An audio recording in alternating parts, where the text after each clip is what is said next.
Where do you meet God most often? I know I've already lost half of you because for most of us, even the clergy, we don't ascribe to an idea of God as the all-knowing guy in the sky that we learned about when we were kids. Where and when do we meet that God? Nowhere and never. So let me ask a different way.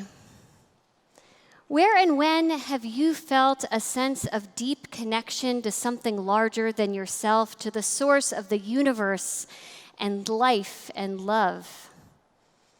Where and when do you most often have experiences worthy of blessing? And which image of God from our tradition feels most connected to that experience? Maybe you encounter the divine presence in nature. You stand at the edge of the Grand Canyon, or even just seeing a bird flit from branch to branch, and it's as though you are standing before a bush that is burning but not consumed. Maybe you feel, maybe God's your study partner. Words of Torah, black fire on white, connect you to that moment at Sinai when our people entered the covenant. Or maybe you feel a spark of divine energy when you enter a full sanctuary, everyone's voices lifted up, singing ancient words of praise, recalling the times when our people flooded the courtyards of the temple. Or maybe yours is the God of the still small voice, a sense of groundedness and peace that arrives when you finally can sit quietly. Or maybe you're like me and find that God meets you when you're able to connect with another human being face to face. When I am fully present with another person, time seems to slow down, and my whole body seems to exhale and settle. In those moments, I feel like I am a conduit for a love that doesn't begin or end with me. And this experience recalls an image from this week's Torah portion. God instructs the Israelites to build an ark to hold the tablets that were given at Mount Sinai. It's to be covered inside and out with pure gold and adorned with the figures of two winged creatures called cherubim. We're not really sure what these cherubim looked like, but scholars think they probably had the bodies of animals and the faces of human beings, like a sphinx. And here's how they're described. The cherubim shall have their wings spread out above, shielding the cover with their wings. They shall confront one another, the faces of the cherubim turned toward the cover. There I will meet with you, says God, from above the cover, from between the two cherubim that are on top of the Ark of the Covenant. This description is curious because in English, the translation says they confront one another. But in Hebrew, it says, Ufnehem ish el achiv. They face each toward his brother. Of all the places that God could have chosen in the wilderness to meet our people, a burning bush or a trembling mountain, we learn that the divine presence is going to be felt between two human faces, beholding and beholden to one another, ish el achiv, as family. Elsewhere, the cherubim are described as facing out rather than facing one another. And to reconcile this, our sages suggest that the direction of their faces changed depending on the relationship between God and the Jewish people.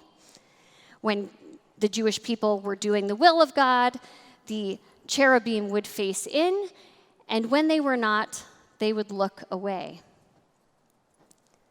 So flipping the cause and effect of it, I'd suggest that we are most able to make God's presence manifest in the world and do what God asks of us when we turn our faces toward one another as beloved siblings rather than turning away. As a society, we're not doing such a great job of this right now. Perhaps because it's been so long since we've spent time face to face, we seem to have lost the hang of being human together. After a long period of being unable to travel, many people have started to fly again, and what's happened? In 2021, there were nearly 6,000 incidents of unruly passengers on airplanes. We have threats of violence over curricula and mask mandates at school board meetings. Instead of drawing one another close when we finally can, we're lashing out. And the image of the cherubim comes as a reminder that we are unlikely to find the strength or the peace we are looking for by turning our backs on one another in self-righteousness. We get to access the divine only by getting closer to one another. And when we do, the results can be life-changing. Just one example from our community. Over the past few years, led by Rabbi Haber, we've made sustained efforts to build relationships with the people most deeply affected by the issues that we advocate on. And so members of our community now mentor people coming home from jail and prison through Emmaus House's Coming Home Project. And every month, Rabbi Haber co-leads an interfaith Bible study that includes both our members and staff of the Exodus Transitional Community, another partner of ours that does work with folks who are coming home. And this past month, a participant in the Coming Home Project was in trouble. He had been injured and sent to the hospital, and because he turned out to be COVID positive, he lost his place in the shelter where he had been living.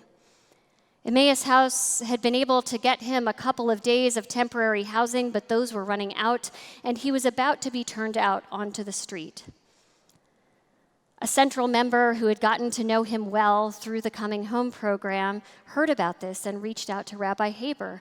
And Rabbi Haber, who knew that at Exodus, they have hotels to house people who are coming home from jail and prison, reached out to the folks that she knows there. And within a few minutes, this man had a place to live for 8 months, with lots of help getting him back on his feet.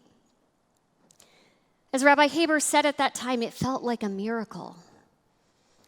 But it was a miracle made possible by the deep relationships that our members and our clergy had built with individual human beings who too often go unseen. Brian Stevenson, the founder of the Equal Justice Initiative and advocate for people on death row, often speaks of the power of proximity in bringing greater justice to the world. As he says, if you're willing to get closer to people who are suffering, you will find the power to change the world. As we leave here this evening, let's do so with open eyes and open hearts.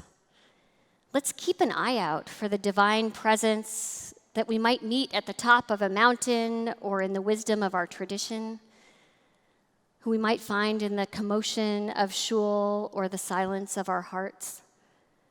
And when we find ourselves reacting instinctively out of fear or anger, lashing out at our fellow human beings, let's take a breath and consider whether instead we need to draw closer, to look these siblings of ours in the eye with open curiosity and compassion, to turn towards another with faith that God will meet us there.